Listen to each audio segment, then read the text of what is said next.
सांगली जिल्ह्यात गुन्हेगारी वाढली आहे, टोळी युद्ध भडकलं आहे, अवैध धंदे आणि कायदा सुव्यवस्था बिघडली आहे. निष्पाप 14 वर्षाच्या मुलाची हत्या केली जाते, त्यामुळे सांगली सुरक्षित नाही. प्रशासन आणि शासनाने तातडीने जिल्ह्यातील गुन्हेगारी रोखावी, अन्यथा आंदोलन करण्याचा इशारा मनसेचे जिल्हाध्यक्ष तानाजी सावंत यांनी दिलाय. दरम्यान सतीश साखळकर यांनी खासदार विशाल पाटील, आमदार सुधीर गाडगीळ, आमदार सुरेश खाडे हे जबाबदारी टाळताना दिसतात. केवळ भाषणाबाजी, पोपटपंची करून किंवा कामांचे फलक लावून उपयोग नाही.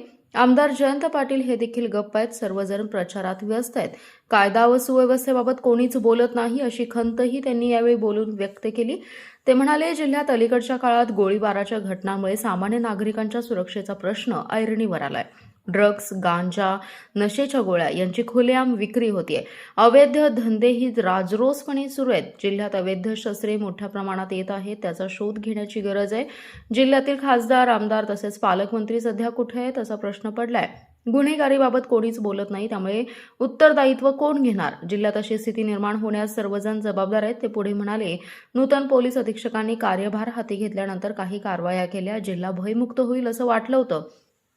परंतु सध्या अवैध धंदे उघडपणे सुरू आहेत. कायदा व सुव्यवस्था बिघडल्याचं चित्र दिसून येते. भयमुक्त आणि नशामुक्त अभियानातून आम्ही नागरिकांच्या सह्या घेऊन शस्त्रे देण्याची मागणी केली आहे. आता पुन्हा एकदा प्रशासनाला निवेदन देऊन ठराविक मुदत देत आहोत. त्या कालावधीत गुन्हेगारीवर नियंत्रण न आल्यास रस्त्यावर उतरून आक्रमक आंदोलन करावं लागेल असा इशारा दिलाय. गुन्हेगारीचा आलेख वाढलेला आहे जिल्ह्याचा.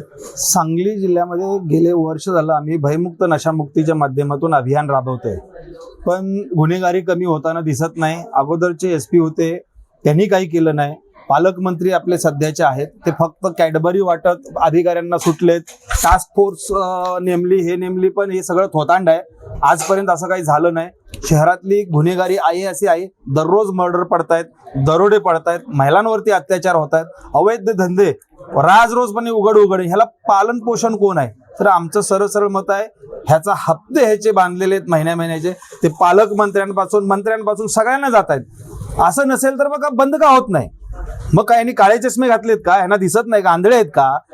उघड सगळे अवैध धंदे चालू आहेत आणि ह्या अवैध धंद्यामुळे गुन्हेगारी वाढले. त्यातून ड्रग्सचे किती प्रकरण झाले. आज रिव्हॉल्वर, ट्रक भरून रिव्हॉल्वर आहेत सांगलीमध्ये.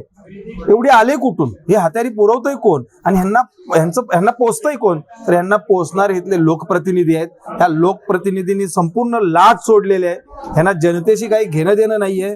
जनता मरो काय जगो काय, यांना सत्ता मिळाली पाहिजे, निवडून आलं पाहिजे, ह्यांच्या संस्था टिकल्या पाहिजे, हे सोडून दुसरं काही बघत नाही.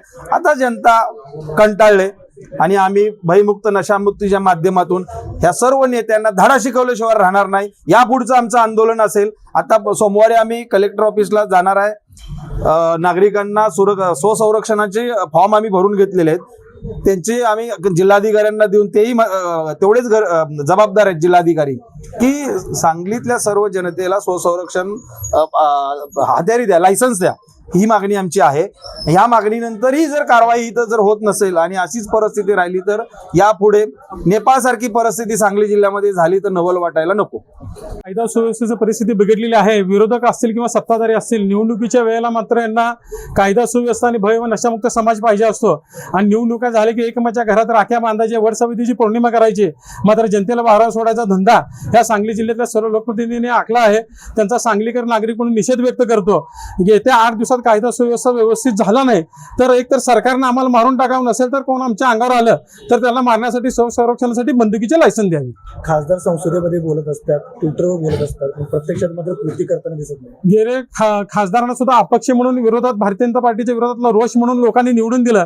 मात्र 2 वर्ष संसदेत बोलण्याच्या पलीकडे पोपटपंची शिवाय काही दिसत नाही. 2 वर्ष तुम्ही संसदेत भाषणं केली, मात्र त्याचा सांगली लोकसभेत काय परिणाम झालाय? त्यांच्या वार्डात ते राहतात, त्या परिसरात त्या मोलाचा बळी गेलाय. या बाबतीत खासदार बोलणार आहेत का फक्त सत्ताधाऱ्यांचे हात मिळवून गप बसणार आहे? पालकमंत्र्यांची काय भूमिका आहे?